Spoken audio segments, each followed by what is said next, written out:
2026 అయితే ఒక మంచి 2 6 లాంటి సాంగ్స్లు ఇచ్చారు. నెక్స్ట్ పవర్ ప్లే మొదలైందండి. పెద్దిలోనే ఇంకో 3 అద్భుతమైన పాటలు రాబోతున్నాయి. తెలుగు పాటలో తెలుగు తక్కువైపోతుంది, వేరే పదాలు వచ్చి జాయిన్ అయిపోతున్నాయి. సినిమాకి సమాజం అద్దం లాంటిది. సమాజానికి సినిమా భూతద్దం లాంటిది.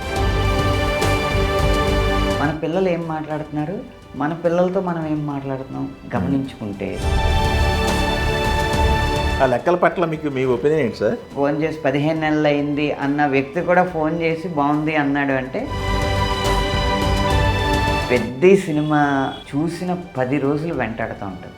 ఈ వాక్యానికి మాత్రం నేను కట్టుబడి ఉంటాను. ఈ 2026 అయితే ఒక మంచి 2 6 లాంటి సాంగ్స్లు ఇచ్చారు.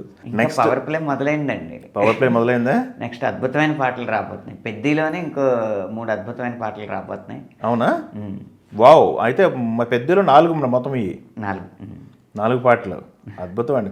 4 పాటలు మీ చికిరి ఒకటి 5 పాటలు ప్రస్తుతానికి అయితే అధికారికంగా మనకి తెలిసినాయి. అంతే. ఇది అధికారికమే.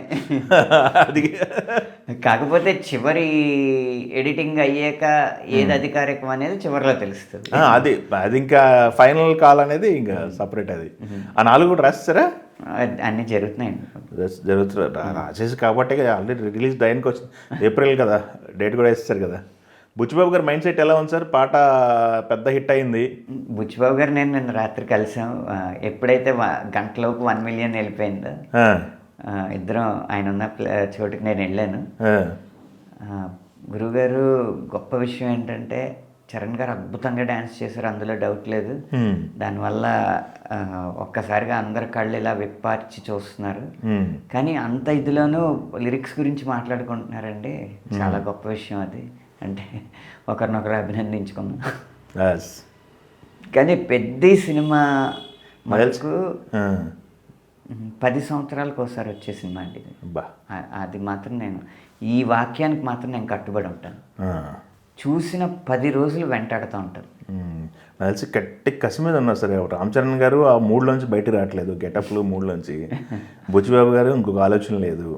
ఎంత కష్టం అంటే, ఒక దర్శకుడు 4 సంవత్సరాలుగా ఒకే కథ మీద ప్రయాణిస్తూ ఈ రోజు కూడా ఆ కథను తన మెదడులో తాజాగా ఉంచుకుని అటు అందరి చేత పనిచేస్తూ, ఓ పక్క ఎన్నో విషయాలు 30ని సినిమా ప్రేక్షకుల ముందు తీసుకురావాలన్న ఒత్తిడి ఉన్న 24 శాఖలతోనూ సమన్వయం చేసుకుంటూ, ఇప్పుడు మళ్ళీ మన పని అయిన తర్వాత ఆ నెక్స్ట్ పార్ట్ డిస్కషన్కి నేను వెళ్ళాలి ఆయన దగ్గరికి.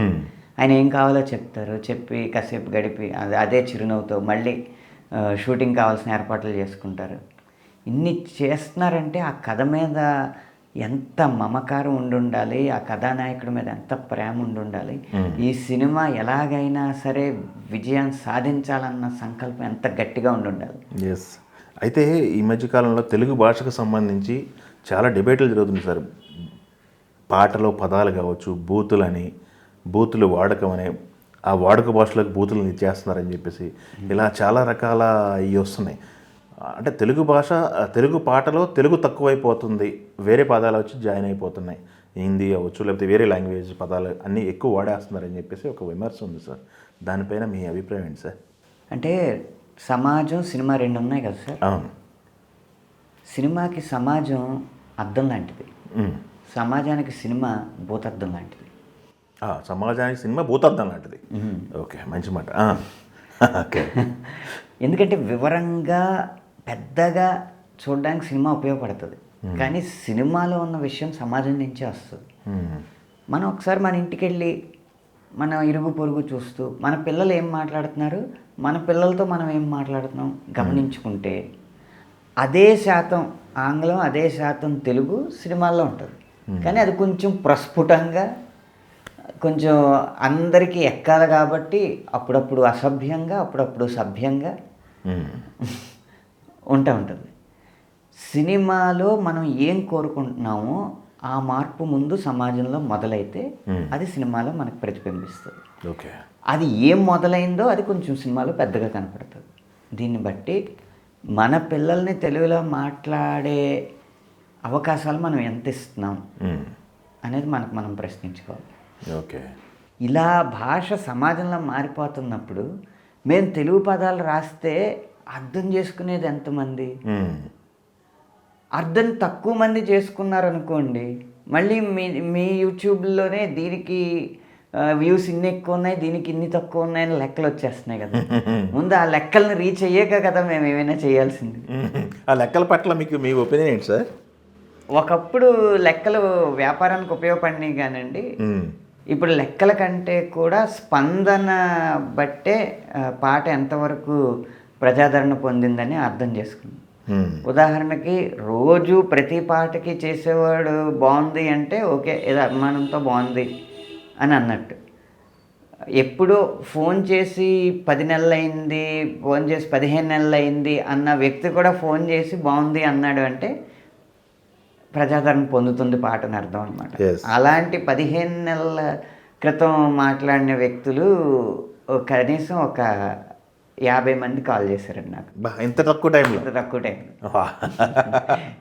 కాబట్టి దానికి తొణకక్కర్లేదు. బాగా కదిలించింది పాట అందరినీ అయితే. కాకపోతే కొంచెం సాహసం చేసి ఆ జెన్జీ పదాలని ఆసరాగా చేసుకోకుండా మంచి తెలుగు పదాలతో పాట రాసి హిట్ చేయాలన్న సంకల్పంతో ఈ పాట రాశాం. దానికి సినిమా 90ల నేపథ్యంలో ఉండడం వల్ల కొంచెం దోహదపడింది. అందుకని మళ్ళీ మంచి భాషని పాటలోకి తీసుకురావడం జరిగింది. మీరు చూస్తే ఇంత పెద్ద గ్లోబల్ స్టార్, ఇంత పెద్ద Academy Oscar winner AR Rahman గారు, బుచ్చిబాబు గారు, వృద్ధి మూవీస్, అన్ని విధాల లార్జర్ దాన్ లైఫ్ అనుకునే ఈ సినిమాలో వచ్చే మొట్టమొదటి పాటలో ఒక్క ఆంగ్ల పదం కూడా లేకుండా రాయడం అంటే అది ఒక రకంగా సవాలే. కానీ ఆ సవాల్ ఇవాళ సంతోషంగా మారింది.